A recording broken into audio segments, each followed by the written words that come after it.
Okay, students, in this session, we are going to begin with the chapter Organisms and Population. First of all, we'll discuss the definition of ecology. So, what is ecology? The branch of biology that deals with the study of interactions between organisms and their environment is called as ecology. ये biology ਦੀ ਉਹ branch ਹੈ ਜਿਹੜੀ किस चीज़ ਨਾਲ deal ਕਰਦੀ ਹੈ? Study of interaction between organism the interaction किहदे नाल? With their environment. How organisms interact with their environment, how organisms and environment exchange material, how they are dependent on each other, ਅਸੀਂ ਸਭ ਕਿਹਦੇ ਵਿੱਚ ਸਟੱਡੀ ਕਰਦੇ ਹਾਂ? Ecology ਦੇ ਵਿੱਚ.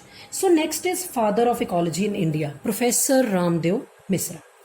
Then are levels of organization. Students, there are 4 levels of biological organization: organism, population, community and biome. First, organism. ਸਭ ਤੋਂ basic unit ecology the, that is organism. ਛੋਟੇ ਤੋਂ ਛੋਟਾ ਯੂਨਿਟ, ਜਿਵੇਂ ਅਸੀਂ ਲਿਵਿੰਗ ਆਰਗੇਨਿਜ਼ਮ ਦੇ ਛੋਟੇ ਤੋਂ ਛੋਟਾ ਯੂਨਿਟ ਕੀ ਕਹਿੰਦੇ ਆ?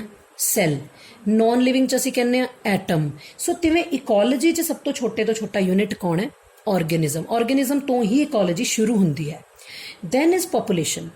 ਇੱਕ ਆਰਗੇਨਿਜ਼ਮ ਹੋ ਗਿਆ, ਉਹਦੇ ਗਰੁੱਪ ਨੂੰ, ਇੱਕੋ ਸਪੀਸ਼ੀ ਦੇ ਗਰੁੱਪ ਆਫ ਇੰਡੀਵਿਜੂਅਲ ਜਿਹੜੇ ਇੱਕ ਏਰੀਆ ਦੇ ਵਿੱਚ ਰਹਿੰਦੇ ਨੇ, ਇਨਹੈਬਿਟ ਕਰਦੇ ਨੇ, ਇੱਕ ਏਰੀਆ 'ਚ ਰਹਿੰਦੇ ਨੇ, ਅਸੀਂ ਉਹਨੂੰ ਕੀ ਬੋਲਦੇ ਹਾਂ? Population. Then is community, assemblage of different kind of population. ਪਹਿਲਾਂ ਅਸੀਂ ਇੱਕ ਆਰਗੇਨਿਜ਼ਮ ਦੀ ਗੱਲ ਕੀਤੀ, ਫਿਰ ਅਸੀਂ ਇੱਕ ਸਪੀਸ਼ੀਜ਼ ਦੇ ਆਰਗੇਨਿਜ਼ਮ ਦੇ ਗਰੁੱਪ ਦੀ ਗੱਲ ਕੀਤੀ, ਫਿਰ ਅਸੀਂ different kind of population the grouping ਦੀ ਗੱਲ ਕੀਤੀ, ਜਿਹੜੇ ਇੱਕ ਪਰਟੀਕੂਲਰ ਏਰੀਆ 'ਚ ਰਹਿੰਦੇ ਨੇ ਤੇ ਇੱਕੋ ਐਨਵਾਇਰਮੈਂਟਲ ਕੰਡੀਸ਼ਨਸ ਉਹਨਾਂ ਨੂੰ ਮਿਲਦੀਆਂ ਨੇ and they interact with each other. ਬੱਚੇ remember, different kind of population ਜਿਨ੍ਹਾਂ ਨੂੰ ਇੱਕੋ ਜਿਹੀਆਂ ਐਨਵਾਇਰਮੈਂਟਲ ਕੰਡੀਸ਼ਨਸ ਮਿਲਦੀਆਂ ਨੇ and they interact with each other, that is community. Coming to biome, very important definition. ਇਹ ਉਹ ਇਕੋਸਿਸਟਮ ਹੈ ਜਿਹੜਾ ਲਾਰਜ ਏਰੀਆ ਦੇ ਵਿੱਚ ਸਪਰੈਡ ਹੋਇਆ ਐਂਡ ਹਰ ਬਾਇਓਮ ਦਾ ਆਪਣਾ ਲੈਟੀਟਿਊਡ, ਜਿਹਨੂੰ ਅਸੀਂ ਪੰਜਾਬੀ 'ਚ ਵਿਥਕਾਰ ਕਹਿੰਦੇ ਹਾਂ. ਪ੍ਰੈਸੀਪੀਟੇਸ਼ਨ 'ਚ ਸਿਰਫ ਕੱਲੀ ਰੇਨਫਾਲ ਨਹੀਂ, ਨਾਲ ਸਨੋ ਵੀ ਆਉਂਦੀ ਹੈ. ਟੈਂਪਰੇਚਰ, ਫਲੋਰਾ ਐਂਡ ਫੋਨਾ, right?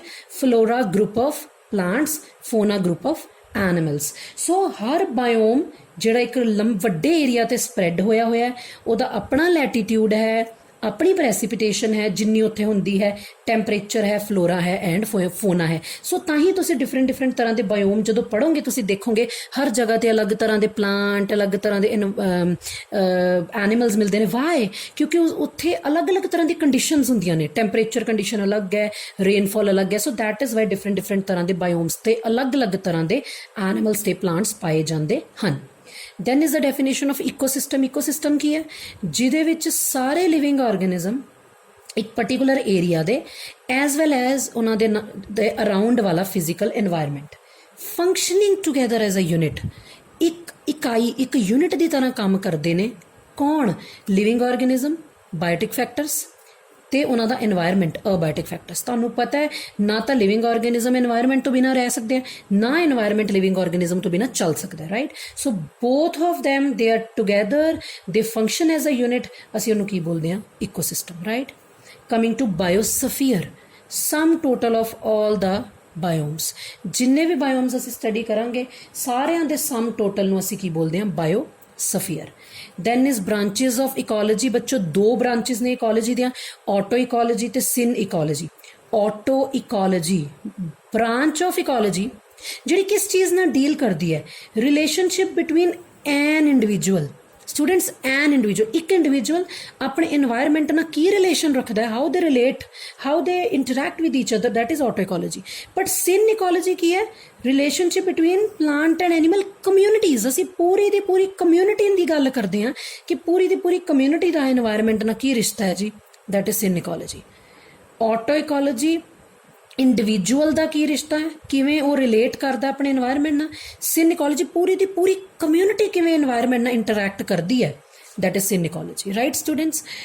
Before we further proceed to some more definitions, let us first discuss a simple topic and flow and a graph ਜਿਹੜਾ ਗ੍ਰਾਫ ਕਿਹਦਾ biome distribution with respect to annual temperature and ਪ੍ਰੈਸੀਪੀਟੇਸ਼ਨ ਅਸੀਂ ਇਸ ਚੀਜ਼ ਨੂੰ ਹੁਣੇ discuss ਕਰਾਂਗੇ ਅਸੀਂ ਇਹਦੇ 'ਚ ਕੁਝ ਚੀਜ਼ਾਂ ਯਾਦ ਰੱਖਣੀਆਂ ਨੇ ਉਹ ਮੈਂ ਤੁਹਾਨੂੰ ਦੱਸਾਂਗੀ ਟ੍ਰਿਕਸ ਤੁਸੀਂ ਕਿਵੇਂ ਯਾਦ ਰੱਖਣੀਆਂ ਨੇ ਸੀ ਤੁਸੀਂ ਇਸ ਚੀਜ਼ ਤੇ ਕੰਸੈਂਟਰੇਟ ਕਰਨਾ ਹੈ ਟੌਪਿਕ ਹੈ ਸਾਡਾ ਆਰਗੇਨਿਜ਼ਮ ਐਂਡ ਇਟਸ এনवायरमेंट ਕਹਿਣ ਦਾ ਮਤਲਬ ਕੀ ਹੈ ਕਿ ਆਰਗੇਨਿਜ਼ਮ ਮੈਂ ਹੁਣੇ ਦੱਸ ਕੇ ਹਟੀ ਹਾਂ ਆਰਗੇਨਿਜ਼ਮ ਆਪਣੇ এনवायरमेंट ਨਾਲ ਇੰਟਰੈਕਟ ਕਰਦਾ ਹੈ ਤੇ ਇੱਕ ਚੀਜ਼ ਮੈਂ ਤੁਹਾਨੂੰ ਹੋਰ ਦੱਸੀ ਹੈ ਕਿ ਇੰਪੋਰਟੈਂਟ ਗੱਲ ਹੁਣੇ ਹੀ ਦੱਸ ਕੇ ਹਟੀ ਹਾਂ ਅਲੱਗ-ਅਲੱਗ ਬਾਇਓਮਸ ਦੇ ਵਿੱਚ ਅਲੱਗ-ਅਲੱਗ ਤਰ੍ਹਾਂ ਦੀਆਂ एनवायरमेंटल कंडीशनस ਹੁੰਦੀਆਂ ਨੇ ਜੇ ਅਲੱਗ-ਅਲੱਗ ਤਰ੍ਹਾਂ ਦੀ एनवायरमेंटल कंडीशनस ਹੁੰਦੀਆਂ ਨੇ ਦੈਟ ਮੀਨਸ ਉੱਥੇ ਅਲੱਗ-ਅਲੱਗ ਤਰ੍ਹਾਂ ਦੇ ਪਲਾਂਟਸ ਤੇ ਐਨੀਮਲਸ ਪਾਏ ਜਾਣਗੇ ਠੀਕ ਹੈ ਹੁਣ ਅਸੀਂ ਇਹ ਦੇਖਾਂਗੇ ਕਿ ਜਿਹੜੇ ਬਾਇਓਮਸ ਨੇ ਉਹ ਕਿਵੇਂ ਡਿਸਟ੍ਰੀਬਿਊਟ ਹੋਏ ਨੇ with respect to temperature and precipitation ਬੱਚੋ ਹੁਣੇ ਮੈਂ ਤੁਹਾਨੂੰ ਦੱਸਿਆ precipitation means rainfall and snow both right so ਹੁਣ ਅਸੀਂ ਦੇਖਾਂਗੇ ਸਟੂਡੈਂਟਸ ਕਿ how these biome distributions occurs with respect to annual temperature and precipitation.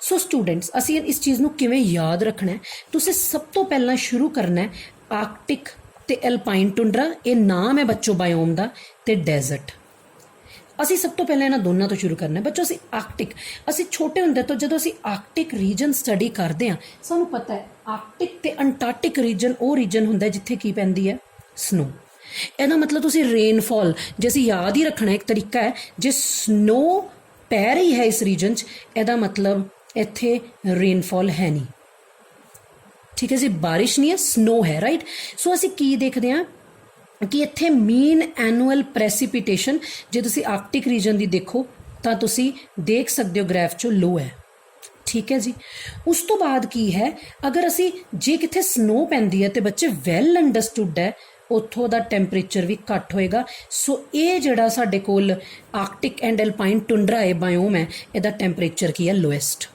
ਗੱਲ ਕਰਦੇ ਹਾਂ ਡੈਜ਼ਰਟ ਦੀ ਹੁਣ ਤੁਹਾਨੂੰ ਸਾਰਿਆਂ ਨੂੰ ਪਤਾ ਡੈਜ਼ਰਟਸ ਵਿੱਚ ਕੀ ਹੁੰਦਾ ਹੈ ਬਾਰਿਸ਼ ਮਿਨੀਮਮ ਪਤਾ ਹੀ ਹੈ ਤਾਂ ਸਾਨੂੰ ਸਾਰਿਆਂ ਨੂੰ ਵੈਲ ਅੰਡਰਸਟੂਡ ਹੈ ਬਾਰਿਸ਼ ਮਿਨੀਮਮ ਜੇ ਬਾਰਿਸ਼ ਘੱਟ ਹੈ ਤਾਂ ਇੱਥੇ ਤੁਹਾਨੂੰ ਪਤਾ ਹੀ ਹੈ ਪਲਾਂਟਸ ਐਨੀਮਲਸ ਬਹੁਤ ਔਖਾ ਹੈ ਸਿਰਫ ਜਿਵੇਂ ਅਸੀਂ ਕੈਮਲ ਦੀ ਗੱਲ ਕਰਦੇ ਹਾਂ ਉਹ ਪਾਏ ਜਾਣਗੇ ਬਟ ਜੇ ਅਸੀਂ ਪਲਾਂਟਸ ਦੀ ਗੱਲ ਕਰੀਏ ਤਾਂ ਡੈਜ਼ਰਟ 'ਚ ਬਹੁਤ ਔਖਾ ਹੈ ਕਿਸੇ ਪਲਾਂਟਸ ਦਾ ਸਰਵਾਈਵ ਕਰਨਾ ਕਿਉਂਕਿ ਦੇਰ ਇਜ਼ ਲੈਸ ਵਾਟਰ ਵੈਸੇ ਅਸੀਂ ਪੜ੍ਹਾਂਗੇ ਲੇਟਰ ਔਨ ਕਿ ਕਿਵੇਂ ਕਿਹੜੇ ਰੀਜਨ 'ਚ ਕਿਵੇਂ ਦੇ ਪਲਾਂਟਸ ਹੁੰਦੇ ਬਟ ਤੁਸੀਂ ਸਮਝ ਸਕਦੇ ਹੋ ਕਿ ਜਿੱਥੇ ਪਾਣੀ ਜਿੱਥੇ ਰੇਨਫਾਲ ਹੀ ਨਹੀਂ ਹੈਗੀ ਦੇਖ ਸਕਦੇ ਹੋ ਰੇਨਫਾਲ ਘੱਟ ਹੈ ਰਾਈਟ ਔਰ ਡੈਜ਼ਰਟ ਦੇ ਵਿੱਚ ਰੇਨਫਾਲ ਘੱਟ ਹੈ ਬਟ ਟੈਂਪਰੇਚਰ ਘੱਟ ਨਹੀਂ ਹੁੰਦਾ ਬੱਚੋ ਇੱਥੇ ਟੈਂਪਰੇਚਰ ਕੀ ਹੁੰਦਾ ਹਾਈ ਜ਼ਿਆਦਾ ਹੈ ਤੁਸੀਂ ਦੇਖ ਸਕਦੇ ਹੋ ਜਿਹੜੇ ਆਰਕਟਿਕ ਤੇ ਐਲਪਾਈਨ ਟੁੰਡਰਾ ਇੱਥੇ ਰੇਨਫਾਲ ਵੀ ਘੱਟ ਹੈ ਤੇ ਟੈਂਪਰੇਚਰ ਵੀ ਘੱਟ ਹੈ ਜੇ ਅਸੀਂ ਡੈਜ਼ਰਟ ਦੀ ਗੱਲ ਕਰੀਏ ਰੇਨਫਾਲ ਤਾਂ ਘੱਟ ਹੈ ਪਰ ਟੈਂਪਰੇਚਰ ਹਾਈ ਹੁੰਦਾ ਰਾਈਟ ਉਸ ਤੋਂ ਬਾਅਦ ਅਸੀਂ ਚੱਲਾਂਗੇ ਹੁਣ ਅਸੀਂ ਲੈਫਟ ਵਾਲੀਆਂ ਦੋ ਚੀਜ਼ਾਂ ਪੜ੍ਹ ਲਈਆਂ desert Arctic and alpine tundra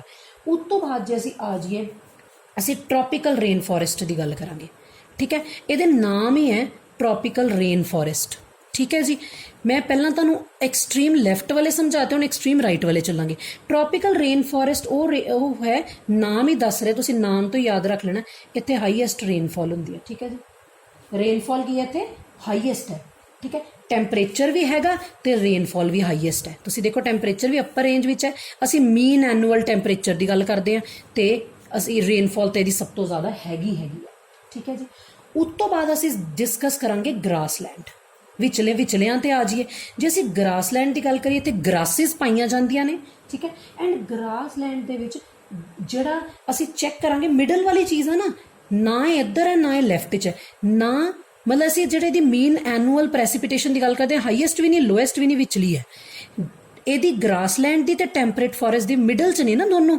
ਤਾਂ ਇਸ ਕਰਕੇ ਇਹਨਾਂ ਦੀ ਪ੍ਰੈਸੀਪੀਟੇਸ਼ਨ ਵੀ ਮਿਡਲ 'ਚ ਹੀ ਹੈ ਠੀਕ ਹੈ ਜੀ ਉਸ ਤੋਂ ਬਾਅਦ ਜਿਹੜੇ ਟੈਂਪਰੇਟ ਫੋਰੈਸਟ ਨੇ ਟੈਂਪਰੇਟ ਫੋਰੈਸਟ ਦੇ ਵਿੱਚ ਸਾਡੇ ਕੋਲ ਕੀ ਹੁੰਦਾ ਹੈ ਅਸੀਂ ਜੇ ਗੱਲ ਕਰੀਏ ਮਿਡਲ ਹੈ ਵੀ ਟੈਂਪਰੇਟ ਰੇਨ ਫੋਰੈਸਟ ਵੀ ਇਹਦੇ ਨਾਲ ਦਾ ਹੀ ਹੈ ਜੇ ਅਸੀਂ ਇੱਥੇ ਗੱਲ ਕਰਦੇ ਗ੍ਰਾਸਲੈਂਡ 'ਚ ਜੇ ਮੈਂ ਕਹਿੰਦੀ ਹਾਂ ਗ੍ਰਾਸਿਸ ਪਾਈਆਂ ਜਾਂਦੀਆਂ ਤਾਂ ਜਿਹੜੇ ਟੈਂਪਰੇਟ ਫੋਰੈਸਟ ਹੈ ਇੱਥੇ ਤੁਹਾਨੂੰ ਮੇਨਲੀ ਕੀ ਮਿਲਣਗੇ ਸ਼ਰਬਸ ਐਂਡ ਟਰੀਜ਼ ਠੀਕ ਹੈ ਜੀ रेन है कोई बहुत घट नहीं है देखो रेनफॉल है बट ट्रॉपिकल रेन फॉरेस्ट जिन्नी नहीं है तो ना ही आर्कटिक ते डेजर्ट जिन्नी घट है ठीक है जी रह गया कॉनीफेरस नाम दस रहे इत्थे कोन शेप्ड ट्रीज होणगे जिवें तुसी साइकस पढ़े है तुसी पाइनस पढ़िया होया है ਇਹ ਮਿਡਲ ਦੇ ਵਿੱਚ ਹੈ, ਤੁਸੀਂ ਦੇਖ ਪਾ ਰਹੇ ਹੋ ਨਾ ਉਹਨੇ ਜਿੰਨੀ ਰੇਨਫਾਲ ਜ਼ਿਆਦਾ ਨਾ ਇੰਨੀ ਜਿੰਨੀ ਘੱਟ ਹੈ, ਮਿਡਲ ਹੈ। ਠੀਕ ਹੈ ਜੀ। ਸੋ ਇਹ ਸੀਗਾ biome distribution with respect to annual temperature and precipitation, right. ਇਹ ਅਲੱਗ-ਅਲੱਗ ਤਰ੍ਹਾਂ ਦੇ ਬਾਇਓਮ ਸੀ ਜਿੱਥੇ ਤੁਸੀਂ ਦੇਖਿਆ ਅਲੱਗ-ਅਲੱਗ ਤਰ੍ਹਾਂ ਦੀਆਂ ਕੰਡੀਸ਼ਨਸ ਨੇ, ਰੇਨਫਾਲ ਦੀਆਂ, ਸਨੋ ਦੀਆਂ ਤੇ ਟੈਂਪਰੇਚਰ ਦੀਆਂ। ਓਕੇ, ਸੋ ਨੈਕਸਟ ਅਸੀਂ ਡਿਸਕਸ ਕਰਾਂਗੇ ਕੁਝ ਹੋਰ ਡੈਫੀਨੇਸ਼ਨਸ। ਸਭ ਤੋਂ ਪਹਿਲੀ ਡੈਫੀਨੇਸ਼ਨ ਸਾਡੇ ਕੋਲ ਆ ਗਈ ਸਟੂਡੈਂਟਸ এনवायरमेंट। ਠੀਕ ਹੈ ਜੀ। ਪਹਿਲੀ ਡੈਫੀਨੇਸ਼ਨ ਸਾਡੇ ਕੋਲ ਕੀ ਆ ਗਈ? এনवायरमेंट। এনवायरमेंट ਸਾਡੇ ਕੋਲ ਕੀ ਹੈ? Sum total of all biotic and abiotic factor। ਅਸੀਂ এনवायरमेंट ਇੱਕ ਸਿੰਪਲ ਜੀ ਜੇ ਲੈਂਗੁਏਜ ਵਿੱਚ ਮੈਂ ਕਹਾਂ, everything that surrounds us is environment, right। ਸਾਡੇ ਆਲੇ ਦੁਆਲੇ ਜੋ ਵੀ ਹੈ, sum total of all biotic and abiotic factor, ਸਾਰੇ biotic ਤੇ abiotic factor that surround, ਮੈਂ ਉਹੀ ਗੱਲ ਕਹੀ ਹੈ, sum total of all the things that surround us and influence on organism। ਜਿਹੜੀ ਸਾਡੇ ਆਲੇ ਦੁਆਲੇ ਜਿਹੜੀਆਂ ਵੀ ਚੀਜ਼ਾਂ ਨੇ, ਚਾਹੇ ਉਹ ਬਾਇਓਟਿਕ ਹੈ ਚਾਹੇ ਅਬਾਇਓਟਿਕ ਹੈ, ਜਿੰਨੇ ਸਾਨੂੰ ਘੇਰਿਆ ਹੋਇਆ ਜਾਂ ਸਾਡੇ ਆਲੇ ਦੁਆਲੇ ਹੈ, ਐਂਡ ਇਨਫਲੂਐਂਸ ਜਿਹੜੀ ਸਾਨੂੰ ਪ੍ਰਭਾਵਿਤ ਕਰਦੀਆਂ, ਇਨਫਲੂਐਂਸ ਕਰਦੀਆਂ, ਦੈਟ ਇਜ਼ এনवायरमेंट। ਉਸ ਤੋਂ ਬਾਅਦ ਅਸੀਂ ਦੋ ਡੈਫੀਨੇਸ਼ਨਸ ਹੋਰ ਕਰਨੀਆਂ ਵੈਦਰ ਤੇ ਕਲਾਈਮੇਟ ਦੀਆਂ। ਸਟੂਡੈਂਟਸ ਬੜੇ ਧਿਆਨ ਨਾਲ ਇਹਨਾਂ ਦੋਨਾਂ ਦਾ ਡਿਫਰੈਂਸ ਸਮਝਣਾ ਹੈ। ਵੈਦਰ ਕੀ ਹੈ ਸਾਡੇ ਕੋਲ? ਸਟੂਡੈਂਟਸ ਵੈਦਰ ਇੱਕ ਸ਼ਾਰਟ ਟਰਮ ਪ੍ਰੋਪਰਟੀ ਐਟਮੋਸਫੀਅਰ ਦੀ। ਕਾਹਦੀ ਪ੍ਰੋਪਰਟੀ ਹੈ? Short term property of the atmosphere.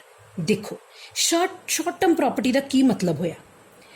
ਇੱਕ ਪਰਟੀਕੂਲਰ ਜਗ੍ਹਾ ਤੇ ਇੱਕ ਪਰਟੀਕੂਲਰ ਸਮੇਂ ਤੇ, ਚਾਹੇ ਤੁਸੀਂ ਘੰਟਿਆਂ ਦੇ ਹਿਸਾਬ ਨਾਲ ਕਹਿ ਲਓ, ਡੇਲੀ ਦੇ ਹਿਸਾਬ ਨਾਲ ਕਹਿ ਲਓ, ਵੀਕਲੀ ਦੇ ਹਿਸਾਬ ਨਾਲ ਕਹਿ ਲਓ, ਉੱਥੇ ਕੀ ਟੈਂਪਰੇਚਰ ਹੈ, ਕੀ ਪ੍ਰੈਸ਼ਰ ਹੈ, ਹਿਊਮਿਡਿਟੀ ਨਮੀ, ਉਸ ਜਗ੍ਹਾ ਤੇ ਕਿੰਨੀ ਰੇਨਫਾਲ ਹੋ ਰਹੀ ਹੈ, ਕਿੰਨੀ ਸਨਸ਼ਾਈਨ ਹੈ, ਕਿੰਨਾ ਕਲਾਊਡ ਕਵਰ ਹੈ, ਕਿੰਨੀ ਵਿੰਡ ਹੈ, ਇਹ ਸਾਰੀਆਂ ਕੰਡੀਸ਼ਨ ਇੱਕ ਪਰਟੀਕੂਲਰ ਸਮੇਂ ਤੇ ਇੱਕ ਪਰਟੀਕੂਲਰ ਜਗ੍ਹਾ ਤੇ ਕਿੰਨੀ ਹੈ।